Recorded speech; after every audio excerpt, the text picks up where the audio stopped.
Assalamualaikum warahmatullahi wabarakatuh. Nama saya Muhammad Bukhari dari Prodi Teknik Informatika semester 4.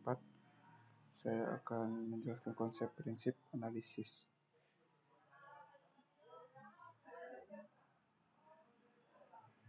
Yang pertama ada analisis kebutuhan perangkat lunak.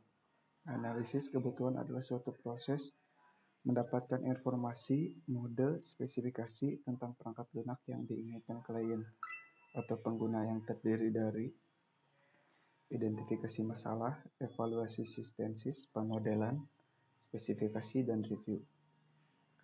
Tujuan analisis kebutuhan yang pertama yaitu mengelola hasil ilustrasi kebutuhan untuk menghasilkan dokumen spesifikasi kebutuhan yang disalurkannya sesuai dengan yang diinginkan pengguna.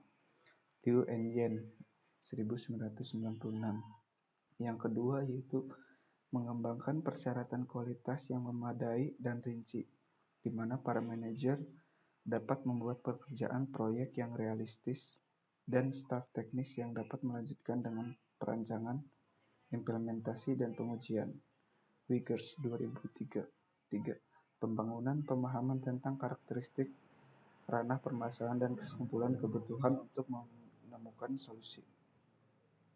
Yang selanjutnya adalah tahap analisis kebutuhan, yaitu domain understanding. Dalam tahap ini, perkayaan kebutuhan perangkat lunak harus mengetahui bagaimana organisasi perusahaan beroperasi dan apa yang menjadi permasalahan pada sistem yang sedang berjalan. Selanjutnya, requirement collection dalam tahap ini merupakan tahapan pengumpulan kebutuhan akan sistem yang akan dibangun. Classification, pada tahap ini semua komponen kebutuhan dan akan dikelompokkan baik menurut kelas pengguna maupun jenis kebutuhannya. Conflict resolution, pada tahap ini kita dituntut untuk mencari menyelesaikan masalah dalam kebutuhan yang terdapat konflik atau masalah. Yang selanjutnya prioritization, dalam tahap ini dilakukan interaksi dengan pemangku kepentingan dan untuk mengidentifikasi kebutuhan prioritas. Requirement checking, yaitu menganalisa sekumpulan kebutuhan untuk memverifikasi dan memvalidasi berdasarkan aspek kelengkapan, konsistensi, dan kebutuhan nyata. Yang selanjutnya adalah teknik komunikasi. Menurut Gauss and Weinberg menyatakan agar analisis memulainya dengan mengajukan pertanyaan bebas konteks, di mana pertanyaan tersebut berfokus pada pelanggan, tujuan keseluruhannya, dan keuntungannya. Contohnya, siapa di balik permintaan untuk pekerjaan ini dan apa keuntungan ekonomi dari pemecah yang berhasil. Yang selanjutnya adalah prinsip-prinsip analisis. Model-model menggambarkan informasi, fungsi, tingkah laku harus dipecah-pecah dalam suatu cara membongkar suatu detail dalam bentuk lapisan. Proses analisis harus bergerak dari informasi dasar ke detail implementasi.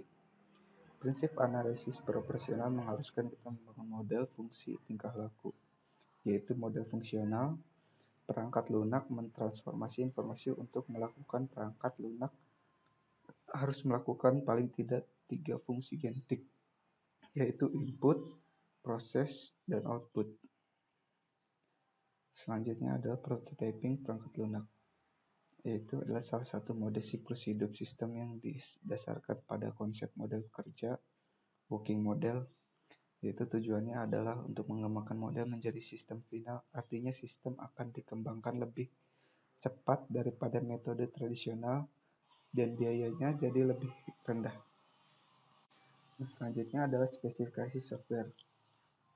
Membedakan kemampuan dan implementasi, mengembangkan suatu yang menyangkut perilaku yang diinginkan suatu sistem, menetapkan konteks di mana software beroperasi, mengembangkan lingkungan di mana sistem beroperasi, menciptakan suatu model teori dibanding suatu implementasi, atau desain model. Specification adalah suatu model abstrak dari suatu sistem real. Menetapkan struktur dan isi suatu spesifikasi untuk mudah diubah. Sekian presentasi dari saya, kurang lebihnya mohon maaf. Bila taufiq walhidayah. Wassalamualaikum warahmatullahi wabarakatuh.